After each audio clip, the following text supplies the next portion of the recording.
Salve galera, sejam todos bem-vindos a mais um Ncast. Dessa vez vamos falar do episódio 14 de Flash. Inclusive temos aqui a participação especial do Cláudio Gomes, meu amigo, e ele participa conosco via Skype. Seja muito bem-vindo, Cláudio. Salve galera, fala grande Nando, prazer estar com vocês nesse um dos melhores canais do YouTube, que faz sempre grandes postagens e grandes discussões sobre séries, apresentando bem o conhecimento amplo do Nando. Vamos falar do episódio 14 do Flash, né, Nando? Isso. Vale realmente destacar que esse episódio, assim como acontece com grandes produções da DC, seguiu uma linha muito interessante, que é ligar o episódio 13 com o 14. Termina funcionando como um grande episódio. Se a gente fosse pensar, se assistisse os dois episódios juntos, você poderia ver literalmente o pequeno filme, a pequena produção. E justamente o final do episódio 13 acontece com o Flash empaquetem o começo do episódio 14, as conclusões desse acontecimento e a entrada do General Hélio na história, e assim sucessivamente. Já começamos o episódio 14 com a explosão do nuclear. Vale realmente até perceber que o Flash e a Caitlin caem, saem desesperados, correndo. Aquele final com o Flash correndo em relação à explosão nuclear é lindo em termos de efeitos e dá uma prova do que o nosso velocista vai conseguir no futuro. E na sequência a gente já caminha para outra cena, que é perceber a Caitlin e o Rony já separados do Professor Stan.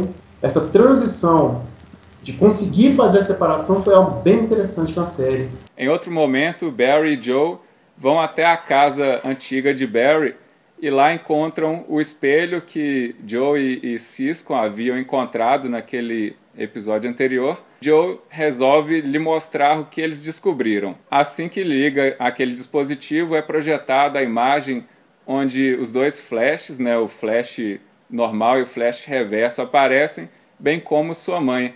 Inclusive, Joe revela ali que eles descobriram o sangue do próprio Barry. E ele se questiona, ele fala, não, o meu não poderia ser, porque eu era criança ali, eu não havia sido atingido ainda. É inclusive importante até citar que o Cisco, no episódio 13, faz essa chamada, né, Nando? Quando o Cisco descobre, você fica com aquele clima de nossa, então quer dizer que o Barry voltou no tempo com o Professor Zoom para poder lutar. Muito interessante. Diante daquele dilema de voltar no passado, Barry vai até o laboratório Star com Joey e conversam com o Professor Wells a respeito dessa possibilidade de retornar ao passado, de repente avançar até para o futuro por conta da super velocidade do Flash. Então ali nós temos uma cena que é bem divertida e demonstra inclusive o super carisma lá de Cisco Ramon, quando o Dr. Wells faz algumas teorias e dentre elas ele cita o próprio filme Exterminador do Futuro, depois De Volta para o Futuro, e é onde a gente tem essa imagem carismática do Cisco, onde ele explica para o Joey baseada em que seria essa teoria do Dr. Wells. Iris, na redação do Picture News, encontra-se com o seu colega de trabalho, Mason Bridge, e ele atiça sua curiosidade falando a respeito do laboratório Star, pois ele acredita que ali há mais coisas escondidas do que se apresenta. E ela, como uma boa repórter, vai tirar a limpo essa história. É engraçado que vale destacar que nessas chamadas também tem mais uma brecha para o universo DC presente na série, né? Porque o laboratório Star, historicamente, sempre guardou segredos e ele tem uma relação direta com os meta-humanos da DC. Então vale realmente sim, essa brecha que a série está abrindo para um novo espaço, para no futuro você ter inclusive uma Liga da Justiça. Sim.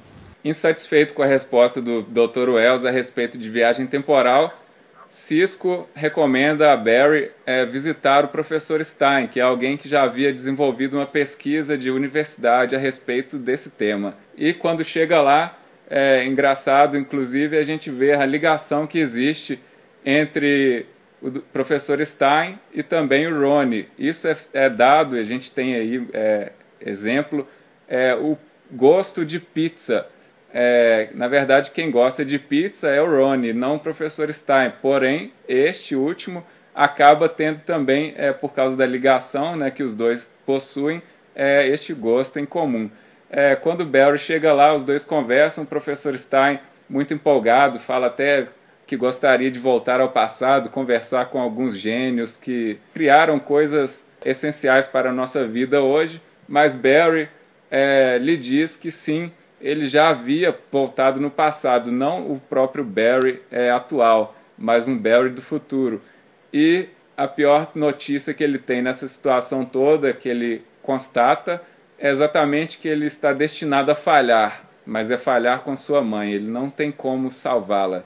Ron e Caitlin saem para lanchar e enquanto conversam, é bom que Caitlin tenha a oportunidade de atualizar Ron a respeito de tudo que ocorreu durante a sua ausência, e ele conta as peripécias de Cisco, que iniciou um hábito de dar nome aos vilões, que é uma coisa bem curiosa na série, e a gente acaba achando engraçado porque ele vê o poder do vilão e por conta disso ele decide então dar um nome que seja de acordo com isso, e acaba que são os nomes que a gente conhece mesmo dos quadrinhos.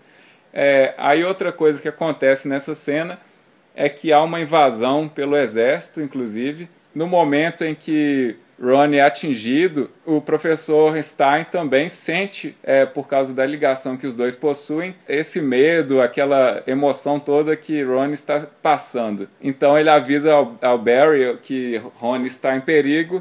Na sequência da cena, o Flash corre para poder ajudar o Ron, e quando ele finalmente chega, ele é confrontado pelo general. E o general está preparado para lutar com o Flash, porque ele possui uma arma específica para poder combatê-lo. Essa arma, ele praticamente joga ela para cima, você tem uma explosão que vai aproveitar a energia cinética criada pelo Flash e que vai deixá-lo cheio de pregos no corpo. Nos laboratórios Star, a equipe constata algo que eles já haviam suspeitado. Há, de fato, uma conexão neural entre os dois personagens que temos aqui, que são o Professor Stein e Ronnie Raymond.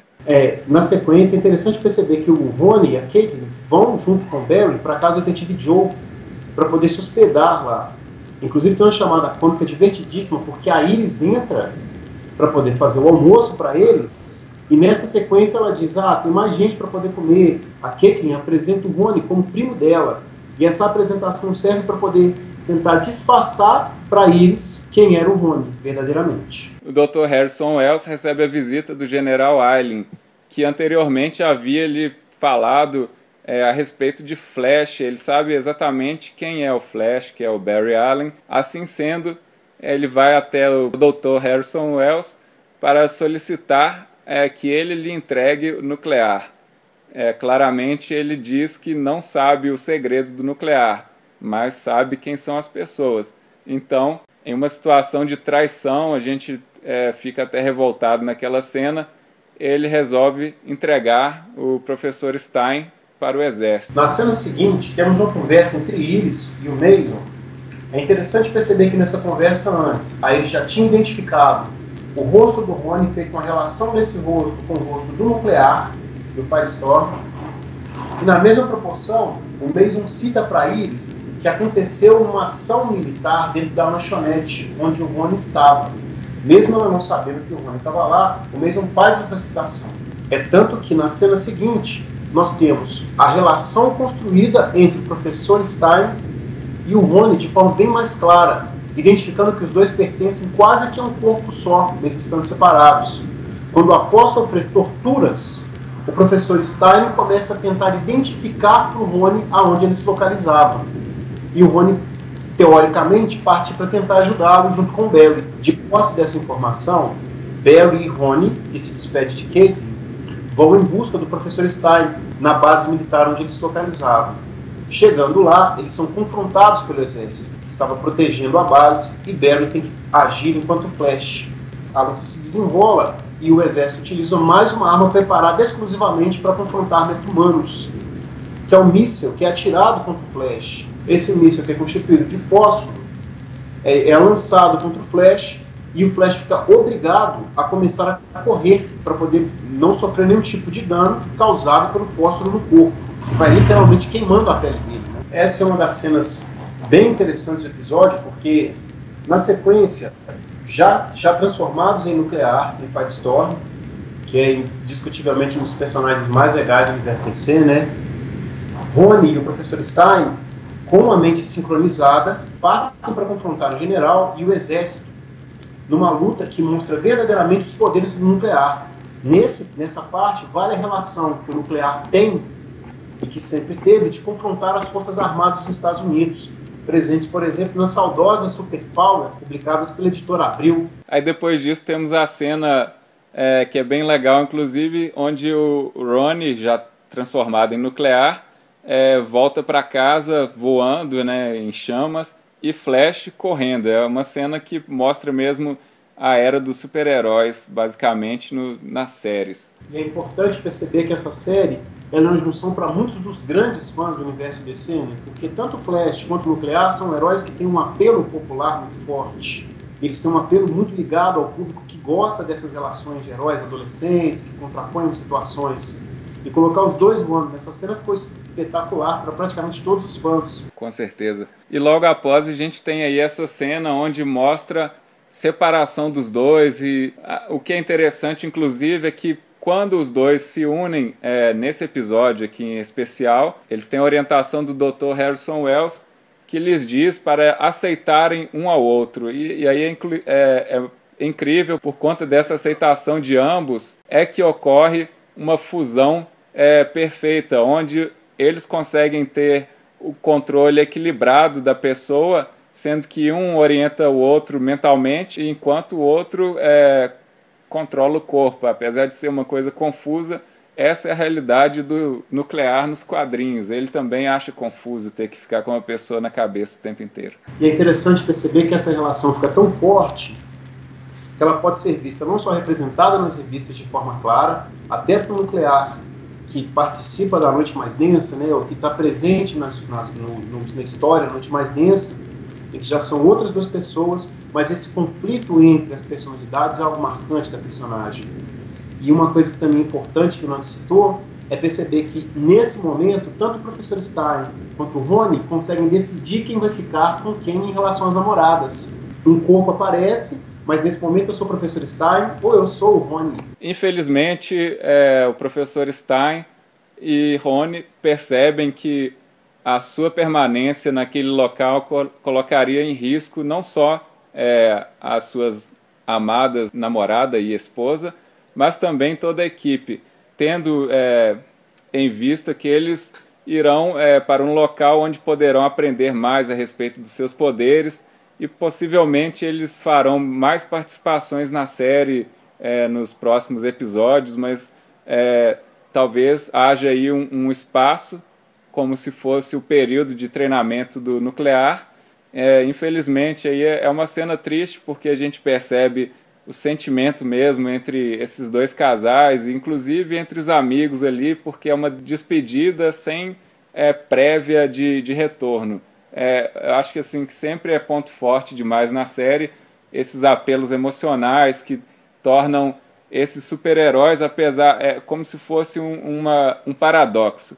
Eles são super-heróis, mas ao mesmo tempo a gente percebe a humanidade em cada um deles. Após esse desfecho que já tinha tudo para ser espetacular, como o Nando citou, que é um desfecho que traz um trabalho juntando os heróis, enquanto também pessoas que têm relação, e isso é muito presente nas histórias do Flash, né? A relação dele com a Iris, a relação dele com a mãe, a relação dele com o Wally West, assim sucessivamente.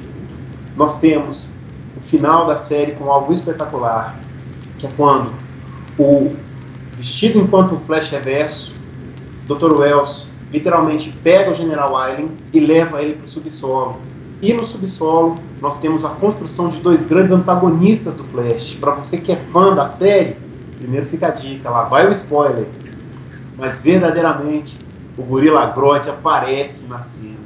E essa cena é fabulosa, viu, fãs do Flash? Se preparem. Vale o destaque, primeiro, para a produção que a série tem, que é uma construção muito severa, e quando eu discuto severa, é uma construção de qualidade. Temos uma série verdadeiramente de heróis, sem uma preocupação de se produzir algo além do que os heróis esperam, por exemplo. É um clima, que é o que geralmente se discute com fãs do DC, né? Eu posso levar meu filho para ver o Flash. Ele vai ser fã do Flash como qualquer outro fã, como qualquer um de nós que lê quadrinho começou criança.